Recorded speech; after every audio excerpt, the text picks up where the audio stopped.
नमस्कार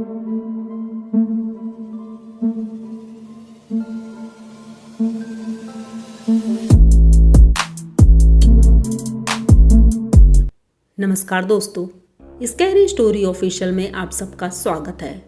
आज की कहानी की तरफ बढ़ने से पहले चैनल को सब्सक्राइब कर लीजिए और अगर कहानी अच्छी लगती है तो प्लीज़ लाइक एंड कमेंट करना मत भूलिएगा। दोस्तों, आज की कहानी बहुत ही ज़्यादा डरावनी है, तो ध्यान से सुनिएगा, क्योंकि कहानी एक ऐसे घर की है जहाँ पर बहुत ही ज़्यादा मात्रा में प्रेत आत्माएं हैं। तो कहानी की तरफ बढ़ते हैं। कहानी है मालती और दिनेश की। मालती और दिनेश जब शादी हुई थी तो उनके घर की स्थिति बहुत ख़राब थी। घर में सासू माँ थी, लेकिन उनकी तबीयत भी ठीक नहीं रहती थी, इसलिए वो बेड पर ही पड़ी रहती थी। मालती उनकी बहुत सेवा करती थी, लेकिन एक दिन उनकी मौत हो जाती है। अब उनकी मौत के बाद ये दोनों एक तरह से एकदम अकेले हो जाते हैं। गांव छोड़ करके ये शहर में आते हैं और दिनेश को एक कंपनी में जॉब मिल जाती है। ज़्यादा अच्छी तो नहीं, लेकिन हाँ, सिक्योरिटी गार्ड की जॉब थी। और मालती भी अब कहीं जॉब देख रही थी, क्योंकि वो भी ग्रेजुएशन करे थी, तो उसने सोचा किसी स्कूल में या कहीं पर भी उसे जॉब मिल जाए, तो जिससे कि हमारा खर्चा चल सके। अब उसे एक जॉब मिल गई थी एक स्कूल में एज अ टीचर की, छोटे बच्चों को पढ़ाती थी। और दोनों की स्थिति अब कुछ ठीक हो गई थी। किराए पर एक कमरा लिया था और उसी में दोनों रहते थे। इस बात को लगभग 5 साल हो गए और अब दोनों की पेमेंट भी बढ़ चुकी थी और इन्होंने बचत भी कर ली थी, क्योंकि सिर्फ 2 लोग ही थे, अभी तक कोई बच्चा नहीं था। इन लोगों ने सोचा था जब कुछ जोड़ लेंगे तभी बच्चा करेंगे, क्योंकि नहीं तो उसका पालन पोषण और ये सब चीज़ों में बहुत खर्चा होता है और कोई देखने वाला भी नहीं है, तो कैसे करेंगे। और अपना घर भी होना बहुत ज़रूरी है, क्योंकि किराए के घर पे बहुत प्रॉब्लम्स होती है। तो ये लोग पैसे जोड़ रहे थे और पैसे जब जुड़ गए थोड़े बहुत, तो इन्होंने सोचा कि कहीं पर एक ज़मीन लेकर के, छोटी सी ज़मीन, और एक घर बनवाएंगे अपना। तो पता करते हैं तो शहर के आउटर में इन्हें एक ज़मीन एक लोग बताते हैं। तो ये लोग वहाँ जाते हैं, ज़मीन देखते हैं। ठीक था, अगल बगल थोड़ी थोड़ी दूरी पर कुछ घर थे, तो वहाँ पर कम बजट में उन्हें अच्छी ज़मीन मिल गई, तो उन्होंने वो ज़मीन ले ली। अब सोचा कि थोड़ा थोड़ा करके इसे बनाना शुरू करते हैं। फुल कंप्लीट ना सही, जितना भी बन जाएगा तो किराया तो बचेगा हमारा। यही सोच करके उन्होंने काम लगाया। वहाँ पर लेबर आए और जैसे ही पहले दिन वहाँ पर पूजा की, तो उस दिन पूजा हो नहीं पाई क्योंकि बारिश होने लगी थी। अब पूजा तो नहीं हुई सही से, लेकिन ये हुआ कि चलो ठीक है, अब जैसे भी हुई। दूसरे दिन से काम चालू हो जाता है। अब काम चालू हो रहा था, लेकिन कुछ ना कुछ गड़बड़ उसमें हो रही थी। इन लोगों को कुछ समझ नहीं आया था। इन्होंने सोचा कि शायद अच्छे से पूजा नहीं की हमने, या जो भी चीज़, क्योंकि मालती इन सब चीज़ों को बहुत मानती थी कि पूजा पाठ होना ज़रूरी है और ये सारी चीज़ें मायने रखती हैं। अब घर बनना उनका शुरू हो गया था और 2 कमरे पीछे बन गए थे। एक बाथरूम भी बनवा लिया था और लैट्रिन भी। बस बाकी सोचा कि धीरे धीरे बनता रहेगा, फ़िलहाल रहने के लिए इतना बहुत है। और बाउंड्री वाल करवा ली थी। थोड़ी सी ज़मीन आगे बची थी और उसमें इन्होंने सोचा कि पूजन करवा करके हम लोग गृह प्रवेश कर लेते हैं। अब पूजन जिस दिन होना था, पंडित जी को बुलाया गया, लेकिन पंडित जी उस दिन आ रहे थे तो अचानक रास्ते में उनका एक्सीडेंट हो जाता है। अब एक्सीडेंट की वजह से ये हुआ कि पंडित जी तो नहीं आ पा रहे हैं और इस शहर में ये किसी और को जानते नहीं थे। तो मालती कहती है कि अब क्या करें हम लोग, गृह प्रवेश तो तभी होगा जब पंडित जी आएंगे। तो दिनेश बोलता है कि अरे हम लोग भी तो पूजा कर सकते हैं, हम लोग पूजा कर लेते हैं। ये लोग घर में कथा करते हैं, पूजा करते हैं और गृह प्रवेश कर लेते हैं। अच्छे से नहीं, मतलब जैसे होता है वैसे ही नॉर्मल इन्होंने कर लिया और घर में शिफ्ट हो गए।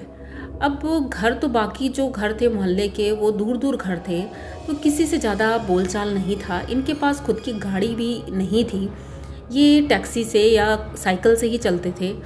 तो इन्होंने सामान अपना शिफ्ट कर लिया था। मालती ने सोचा कि अभी मैं अपनी जॉब छोड़ देती हूँ, क्योंकि घर भी देखना होगा, यहाँ अकेले छोड़कर जा भी नहीं सकते हैं। दिनेश जॉब पर जाता था, मालती घर पर रहती थी। आज घर का पहला दिन था और रात में ये लोग सोए थे, बहुत खुश थे कि चलो फाइनली अपने घर में हैं हम। सो रहे थे और रात के लगभग 1:30 बजे के आसपास मालती को महसूस होता है कि घर में कोई है। दिनेश तो सो चुका था, लेकिन मालती को नींद नहीं आ रही थी। वो इधर उधर कर रही थी, तभी अचानक उसे महसूस होता है कि उसके दूसरे कमरे में कोई कुछ धर उठा रहा है, मतलब सामान की आवाज़ आती है तो ये उठती है और जाकर देखती है तो वहाँ पर कोई नहीं था। आकर लेटती है और सोने लगती है। जैसे ही उसे नींद आई थी एकदम से वो झटपटाने लगती है। उसे बहुत भारीपन महसूस हो रहा था। जब उसने आंखें खोली तो देखा उसके सीने पर एक औरत बैठी है और वो अजीब तरह से चिल्ला रही है, उसका गला पकड़े है। मालती उठने की कोशिश करती है और चिल्लाने की कोशिश करती है, लेकिन मुँह से आवाज़ नहीं निकल रही थी। वो औरत बहुत तेज़ी से चिल्ला रही थी और उसके मुंह से खून टपक रहा था। इतनी ज़्यादा भयानक थी, मालती देख करके डर गई थी। अपनी आंखें बंद कर लेती है और सोच रही थी कि शायद मैं मर ही जाऊंगी अब। लेकिन थोड़ी देर बाद अचानक से इसे कुछ हल्का महसूस होता है। जब आंखें खोलती है तो वो औरत वहाँ नहीं थी। अब ये इतना ज़्यादा डर चुकी थी कि इसने सोचा कि अब हम क्या करें, क्योंकि किसको बताएं। दिनेश सो रहा था और इंतज़ार करती है कि सुबह होते ही दिनेश को बताऊंगी। सुबह होती है, दिनेश को बताती है तो दिनेश कहता है कि नया घर है, हो सकता है तुम्हें नींद ना आई हो, कोई बुरा सपना देख लिया होगा। चलो ठीक है। वो ड्यूटी चला जाता है। उसके बाद ये अपना घर का काम करने लगती है, साफ़ सफाई करती है। पर इसे महसूस हो रहा था कि घर में उसके अलावा भी कोई है, लेकिन ये बहुत ही ज़्यादा डरावना था। मालती किचन में काम कर रही थी और उसे लगता है कि बाथरूम में पानी चल रहा है। तो ये सोचती है पानी तो मैं बंद करके आई थी, लेकिन ये पानी की आवाज़ कहाँ से आ रही है। तो ये जब बाथरूम में जाती है तो देखती है कि अंदर किसी के गुनगुनाने की आवाज़ है, जैसे कोई बाथरूम के अंदर है। ये दरवाज़ा खोल रही थी तो खुल नहीं रहा था। बहुत तेज़ी से जब धक्का मारती है तो एकदम से पानी बंद हो जाता है और वो गुनगुनाने की आवाज़ भी। ये इधर उधर देखती है तो ज़मीन पर पानी फैला हुआ पड़ा था, लेकिन कोई दिख नहीं रहा था। अब इसे डर बहुत ज़्यादा लग रहा था, क्योंकि घर में अकेली थी, दूर दूर तक कोई भी नहीं था। अब ये इंतज़ार करती है शाम को दिनेश आएगा तो दिनेश से बताऊंगी सब कुछ। लेकिन जब दिनेश आता है तो वो ऑफिस की टेंशन की वजह से बहुत परेशान था। उसने मालती ने सोचा कि अब मैं इन्हें और परेशान नहीं करती हूँ, तो वो नहीं बताती है। रात में फिर जब वो सोने के लिए जाती है, आज फिर उसके साथ सेम वही चीज़ होती है। एक औरत थी, उसके सीने पर बैठती है और उसे परेशान कर रही थी, उसका गला दबा रही थी। आज मालती की चीख एकदम से निकल जाती है। जब चीख निकलती है तो दिनेश उठकर बैठता है तो देखता है मालती का चेहरा एकदम लाल पड़ा था। वो रोने की कोशिश कर रही थी, रो नहीं पा रही थी, चिल्ला रही थी, लेकिन आवाज़ नहीं निकल रही थी। वो एक चीख पता नहीं कैसे निकली, लेकिन उस चीख की वजह से कम दिनेश उठ गया था। लेकिन उसने देखा रूम में कोई नहीं था। थोड़ी देर बाद मालती ठीक होती है तो वो दिनेश को पूरी बात बताती है। तो दिनेश कहता है ऐसा कैसे हो सकता है, मैं भी तो बगल में सो रहा हूँ, लेकिन मेरे साथ तो कुछ नहीं हुआ। तो मालती कहती है पता नहीं, लेकिन मुझे 2 दिनों से ऐसा लग रहा है कि मेरे साथ घर में कोई और भी है।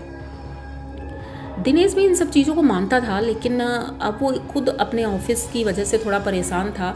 तो वो मालती से कहता है कि ठीक है, वो पंडित जी अब ठीक हो गए हैं तो उनको हमें बुलाना चाहिए, अपने घर को दिखाएंगे हम, तो वो खुद ही बताएंगे कि क्या प्रॉब्लम है। अब ये पंडित जी को फ़ोन करते हैं। दूसरे दिन पंडित जी आते हैं। जैसे ही पंडित जी घर के अंदर घुसने लगते हैं तो वो बोलते हैं कि तुम्हें यहाँ पर घर नहीं लेना चाहिए था। तो मालती कहती है क्यों पंडित जी, क्या हुआ? कहते हैं कि ये घर एक कब्रिस्तान की ज़मीन पर बना है। यहाँ पर सालों पहले एक कब्रिस्तान हुआ करता था, उसे बंद कर दिया गया था और लोग यहाँ पर ज़मीन ये बेच करके पैसे कमा रहे हैं और तुम जैसे लोग खरीद लेते हैं और फिर बाद में उन्हें प्रॉब्लम्स होती है। मालती कहती है कि पंडित जी हमें ये तो बिल्कुल भी नहीं पता था, अगर पता होता तो हम लेते ही नहीं। तो कहते हैं अब क्या करें? तो कहते हैं घर तुम्हें खाली करना पड़ेगा, क्योंकि इस घर में एक नहीं कई प्रेत आत्माएँ हैं, क्योंकि ये कब्रिस्तान है, यहाँ पर तो प्रेत आत्माएँ होती हैं और ये तुम्हें जीने नहीं देंगी, इस घर में रहने ही नहीं देंगी। अब पंडित जी इधर बात कर ही रहे थे, तभी अंदर से कुछ आवाज़ आती है, जैसे कोई कुछ बात कर रहा हो। तो मालती कहती है पंडित जी आपने कुछ सुना? तो पंडित जी कहते हैं कि नहीं, मुझे तो नहीं आवाज़ आई। अब शाम हो चुकी थी। मालती धीरे धीरे दूसरे कमरे की तरफ बढ़ती है। पंडित जी बाहर दिनेश से बात कर रहे थे। मालती जैसे ही उस कमरे में जाती है, दरवाज़ा खोलती है तो देखती है कोने में एक औरत बैठी है और वो किसी से बात कर रही है, और जिससे बात कर रही है वो एक आदमी है, बहुत लंबा चौड़ा है, वहीं पर बैठा हुआ है। ये देख करके मालती तुरंत अपने कमरे का दरवाज़ा बंद करती है और वहाँ से भागकर बाहर आती है। पंडित जी को पूरी बात बताती है। तो पंडित जी कहते हैं जितनी जल्दी हो सके तुम लोग ये घर खाली कर दो, वरना तुम लोग भी इस घर से जिंदा वापस नहीं जाओगे। अब ये लोग बहुत डर जाते हैं, क्योंकि पंडित जी बताते हैं कि देखो तुम लोग बाहर आकर के कि जिस पोर्शन में तुम लोगों ने अपना प्लॉट लिया है, इस पोर्शन में किसी और का कोई प्लॉट नहीं है। सभी लोग दूसरी लाइन में हैं और उस लाइन में ऐसा कुछ भी नहीं है। इस सड़क के इस पार ही वो कब्रिस्तान था। तो अब ये लोग सोचते हैं कि हमने अपना सारा पैसा इसमें लगा दिया है, अब हम क्या करें, कहाँ जाएं। लेकिन मजबूरन उन्हें ये घर छोड़ना पड़ता है और ये घर छोड़ करके फिर से ये किराए के घर में जाते हैं। अपनी किस्मत को कोस रहे थे, लेकिन मालती कहती है जो भी हुआ अच्छा हुआ, समय रहते हमें पता चल गया, वरना हमें जान से हाथ धोना पड़ता। उसके बाद से सब कुछ ठीक हुआ और ये लोग अच्छे से उसी किराए के घर में रहने लगे हैं। और आज इस बात को 10 साल हो चुके हैं। इन्होंने बताया अब इन्होंने खुद का एक घर भी ले लिया है, फ्लैट लिया है, लेकिन अब वो ठीक है और अच्छे से रहते हैं। तो आप लोगों को इनकी ये कहानी कैसी लगी? अगर अच्छी लगी हो तो प्लीज़ चैनल को सब्सक्राइब करिए, लाइक कमेंट करिए, शेयर करिए और बने रहिए हमारे साथ। मिलते हैं फिर किसी नई कहानी में, तब तक के लिए डरते रहिए।